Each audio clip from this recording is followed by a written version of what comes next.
आदरणीय संत समाज, मकान में हमारी कितनी खिड़कियां हैं, कितने दरवाजे हैं। बड़े बड़े लोग तो इतने बना देते हैं कि देखने वाले दिखते रह जाते हैं, लेकिन इस मालिक के कारीगर ने इस मंदिर को जो बनाया है, इस मकान को जो बनाया है, सबको बराबर बनाया है। जिसके विषय में सदगुरु कबीर ने कहा है कि 10 द्वारे का पिंजरा था में पक्षी पाऊं, उर्वी को अचरज है, रहवी को अचरज पाऊं। एक ऐसा पिंजरा है जिसमें 10 दरवाजे हैं और उसमें प्राण रूपी पक्षी बैठे हुए हैं, उड़ नहीं जाते। आश्चर्य की बात है। जबकि हम लोग तोता मैना पालते हैं, पिंजरे में डालते हैं, पिंजरा में एक ही फाटक होता है। भूल चूक से फाटक खुल जाए तो तोता मैना फुर से निकल जाता है। यहाँ सदगुरु कबीर का इशारा है कि 10 द्वारे का पिंजरा कामे पक्षी पाऊं।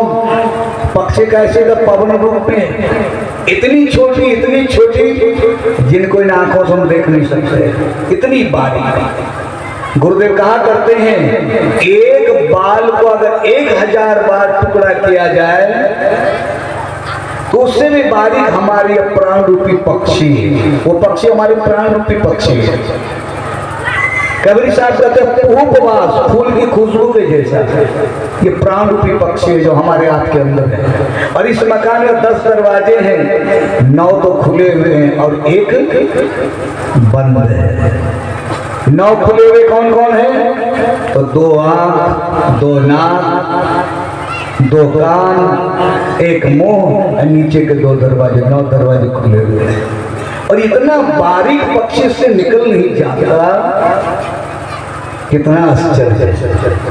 कहता उर्वी को अचरज, रहवी को अचरज, कौन उड़ गया कौन आश्चर्य की बात रह गया, ये आश्चर्य कब तक है, क्यों नहीं निकल पाया। स्वामी शिवनारायण जी महाराज बताते हैं कि इन 9 दरवाजे से निकलने के बाद इस प्राण रूपी पक्षी को इतर जोनियों में जाना पड़ेगा, निकृष्ट जोनियों में जाना पड़ेगा। एक एक करके बता दिया है कि नीचे के दरवाजे से जहां से मल विसर्जन करते हैं वहां से अगर प्राण रूपी पक्षी निकल गई तो वहां पहरेदार पकड़ेगा, डाल देगा कहां? अंडे जोनी में। अंडा से पैदा होने वाला पक्षी में चले जाएंगे। अब इतना सुंदर शरीर, देव दुर्लभ शरीर मिला है, चले जाएंगे पक्षी में।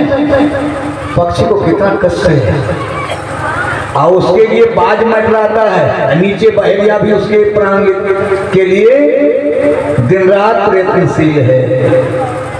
जंगली जानवर भी प्राण रूपी पक्षी जाना नहीं चाहता। उससे ऊपर जहां सब पेशाब विसर्जित करते हैं वह भी एक दरवाजा है। अगर उधर से निकल जाए अस्थावर जोनी, पेड़ पौधा।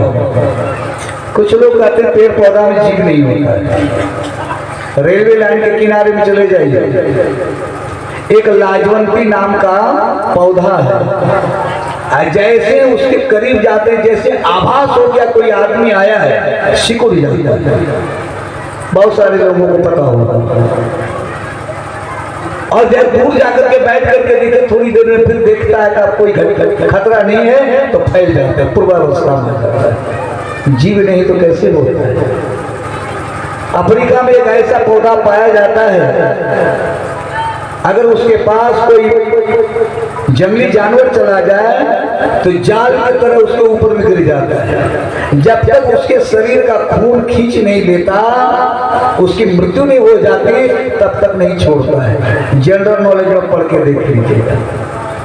और एक ऐसा पेड़ है, जब कोई काटने जाता है तो इंसान की तरह चिल्लाता है। इससे स्पष्ट हो जाता है कि वहाँ जीव है, हमारे जैसे जीव। तो स्वामी शिवनारायण जी महाराज कहता है कि पेशाब के रास्ते से जीव निकल गया तो वह अस्थावर जोनी में चला गया। उसके ऊपर ये मुंह मालिक ने दिया है, पता नहीं उसमें कौन कौन सा पदार्थ हम डालते हैं। जो इंसान के लिए है वो भी, जो नहीं है वह भी डालते हैं। संत लोग कहते हैं थोड़ा परहेज करो, इंसान का जो भोजन है तो इंसान करो, जो नहीं उसको छोड़ो। जो प्रसाद हम लोग गुरु महाराज को चढ़ाते हैं, जो भगवान को चढ़ाते हैं, वही तो हमारे लिए है। जबकि इसी तन के अंतिम तह में भगवान है, गुरु है।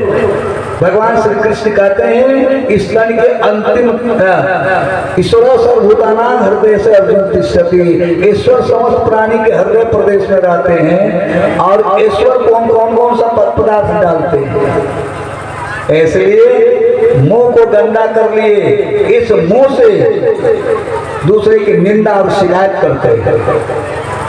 परिणाम, इस मुंह से अगर प्राणवायु निकल गया, कहाँ जाएंगे?